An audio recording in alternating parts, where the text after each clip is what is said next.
আজ আবারও চলে এসেছি সম্পূর্ণ একটা নিরামিষ রেসিপি নিয়ে। এখানে ছোলার ডালগুলো আমি আগের দিন রাত্রিবেলা ভিজিয়ে রেখে দিয়েছিলাম, আর সকালে উঠে ভালো করে ধুয়ে এটাকে মিক্সিতে পেস্ট করব। এটা কি বানাচ্ছি? এটা বানাচ্ছি ধোকার ডালনা। ওই ডালের মধ্যে একটু মৌরি আর একটু নুন দিয়েছি, আর সামান্য একটু লঙ্কার গুঁড়ো আর একটু জিরের গুঁড়ো দেবো। এগুলো দিলে ডালের টেস্টটা বেশি ভালো হয়। আর সামান্য একটু চিনি দিয়েছি, একটু মিষ্টি দিলে খেতে ভালো লাগে। এইভাবে আমি পেস্ট করে নিলাম, দিয়ে একটা থালার মধ্যে তেল ব্রাশ করে নেব। করে নিয়ে ডালটাকে সমান করে এইভাবে আমি মেলে নিলাম। তারপরে কি করব, এটাকে একটু ভাপাতে দেব। কড়াইতে জল গরম বসিয়ে দিয়েছি, ওই গরম জলের উপরে এই থালাটা আমি বসিয়ে দেব। বসিয়ে দিয়ে একটু ঢাকা দিয়ে দেব এটাকে ভাপানোর জন্য।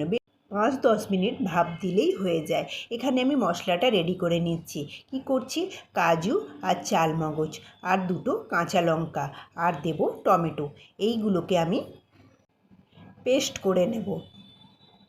এইভাবে আমার মশলাগুলো পেস্ট হয়ে গেছে। খুব মিহি করে পেস্ট করতে হয়, দানা দানা থাকলে আবার ভালো লাগে না। আমার পেস্টটা খুব ভালোভাবে হয়ে গেছে।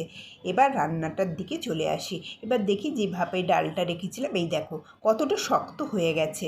এইভাবে দেখতে হবে আঙুল দিয়ে, যাতে শক্ত হয়ে গেছে। নামিয়ে নিয়ে ঠান্ডা হলেই দেখতে হয়। দিয়ে এইভাবে ছুরি দিয়ে কেটে কেটে আমি বরফির শেপ করছি।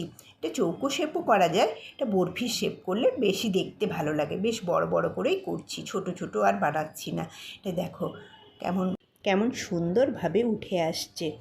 যেহেতু তেলটা দেওয়া ছিল তো থালার মধ্যে, তাই ওঠাতে সুবিধে হচ্ছে। এবার খুন্তি দিয়ে ওঠালে বেশি ভালো হয়, ভেঙে যায় না জিনিসটা। আর এই রান্নাটা কিন্তু আমি সম্পূর্ণ নিরামিষই বানাবো। এই রান্নাটা নিরামিষই বেশি ভালো লাগে। এখানে পেঁয়াজ রসুন দিয়ে খুব একটা ভালো লাগে না। খুব সুন্দরভাবে উঠে গেছে, আর পিসগুলোও বেশ ভালো হয়েছে, একটাও ভেঙে যায়নি। এবার এগুলোকে আমি ভাজবো, বেশ কড়া করেই ভাজবো। একটু লাল লাল করে ভাজলে, যত লাল লাল করে ভাজা হয় জিনিসটা ভেঙেও যায় না, আর খেতেও খুব টেস্টি হয়।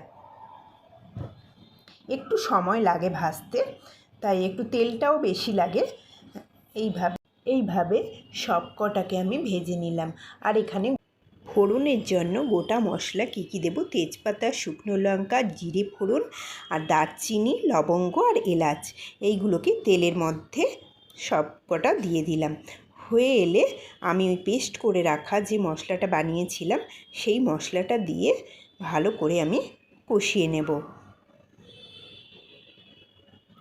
এইভাবে মশলাটা আমি একটু সময় নিয়ে কষিয়ে নেব। যেহেতু টমেটোটা আছে, একটু বেশিক্ষণ কষাতে হয়। তারপরে এখানে তো আমি ওগুলো ভেজে রেখে দিয়েছি, আর এটা কষাতে কষাতে একটু নুন দেব, আর দেব জিরে গুঁড়ো দেব, আর দেব ধনে গুঁড়ো, তারপরে দেব একটু লঙ্কা গুঁড়ো, আর দেব আদা বাটা। সব কটা মশলাকে দিয়ে আমি আবার ভালো করে কষিয়ে নেব। এইভাবে মশলা থেকে কষাতে কষাতে মশলাতে হয়ে এলে আমি একটু আলু ভেজে রেখেছিলাম, ওই আলুগুলো ওর মধ্যে দিয়ে কষিয়ে একটু জল অ্যাড করব। এবার কিছুক্ষণ ফুটে ভেজে রাখা ধোকাগুলোকে এইভাবে আমি ছেড়ে দেবো একটা করে। ওই ফুটন্ত তরকারির মধ্যেই ছাড়তে হবে, দিলে ভেতরে একটু গ্রেভিটা ঢুকবে।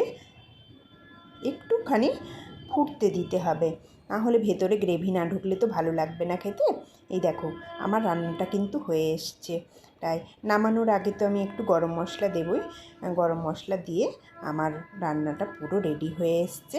দেখো কত সুন্দর হয়েছে দেখতে। এটা হচ্ছে সম্পূর্ণ নিরামিষ ধোকার ডালনা।